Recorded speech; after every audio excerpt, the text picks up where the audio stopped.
আপনি একটু বলবেন আপনার পরিচয় দিয়ে। জি, আসসালামু আলাইকুম ওয়া রাহমাতুল্লাহি ওয়া বারাকাতুহু। আমি মোহাম্মদ আলামিন। আমার বাসা হলো গাজীপুর মহানগর সিটি কর্পোরেশনের ৫০ নম্বর ওয়ার্ডে। আমি আজকে সকাল ৯টায় ৫০ নম্বর ওয়ার্ড সচিব আলাউদ্দিনের কাছে গিয়েছিলাম জন্ম নাগরিক সনদের জন্য আমার বাবা এবং মা দুজনের। তো ওনার কাছে যাওয়ার পরে উনি আলহামদুলিল্লাহ খুব সফটলি আমাকে ওনার কাগজ বের করে ওখান থেকে যা করার পরে দিয়ে দিয়েছেন। দেওয়ার পরে আমি সিটি কর্পোরেশন টঙ্গী অঞ্চলে আসার পরে এখানে পিছনের যে বিল্ডিংটা রয়েছে ওই বিল্ডিংয়ের 4 তলায় যাই। 4 তলায় যাওয়ার পরে প্রথমত ওইখানে যারা ওই ৫০ নম্বর ওয়ার্ডের যে ব্যক্তিটি কাজ করে সে আজকে ওইখানে ছুটিতে ছিল। তো প্রথম অফিসারদের কাছে বলার পরে তারা বলছে যে উনি নাই। তখন বললাম যে একজন না থাকলে তো একজন পক্ষী থাকবে, একজন কর্মকর্তা একদিন একটা অফিসে না থাকলে তো অফিসটা চলতে পারে না।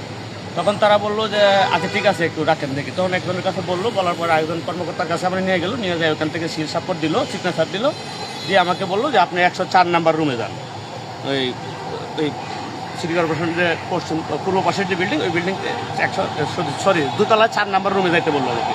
তো দোতলা আমি 4 নাম্বার রুমে যাওয়ার পরে ওইখানে আমার কাগজপত্রগুলো দেখলো। প্রথম এই সিটি কর্পোরেশনের কর্মকর্তারা দেখে বললো তাহলে আপনার আব্বা আম্মাকে আসতে সাথে। আমি বলি উনি তো অনেক বয়স্ক মানুষ, ওনারা আসতে পারে নাই, ওনাদের বয়স 80 হয়ে গেছে।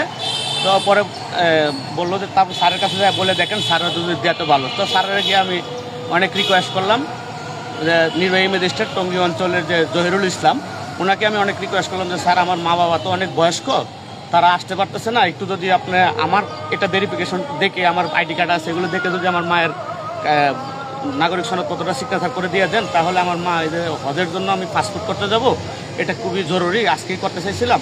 ওনাকে অনেক রিকোয়েস্ট করলাম, বললো যে না আপনার মা আসতে হবে, না আপনার বাবা আসতে হবে, দুজনেরই আসতে হবে, না আসলে হবে না। তখন আমি বললাম যে ওনারা তো অনেক বয়স্ক, ওনাদেরকে সিঁড়িতে ওঠানো কষ্ট হবে, কুলে করে নিয়ে আসেন, তাও নিয়ে আসতে হবে। তো ওনার রিকোয়েস্ট উনি আর রাখলো না আমার। তারপরে বাবা মাকে বাসা থেকে নিয়ে আসলাম, নিয়ে এসে ওই উপরে খাদে করে ধরে নিয়ে উপরে উঠাইলাম, ধরে ধরে উপরে উঠাইয়া কোলে করে নিয়ে উঠায় রাখার পরে ভিতরে ওনার ওই অফিসের চেম্বারের ভিতরে যাই আমি আমাদের মার এবং বাবার ফাইলগুলো জমা দিলাম।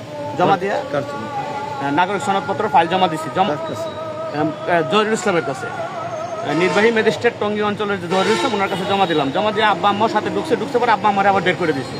দেখতেছে উনি হাঁটতে পারে না, কুড়ায় করে হাঁটতেছে, তারপরে আবার বের করে দিছে। বের করে দিয়া বললো বাইরে বসেন। তো কিছুক্ষণ আমি বসে থেকে আবার ভিতরে ঢুকলে পরে আমার আবার ধমক দিছে, আপনি আবার ভিতরে আসছেন কেন? তখন আমি আবার বসে রইলাম। এই যে আমি একটা বিড়ম্বনার শিকার হলাম। আমি প্রায় 12টায় আসছি, এখান থেকে 2টা বাজে, একটা সিগনেচারের জন্য 2 ঘন্টা আমার সময় লাগছে, শুধু একটা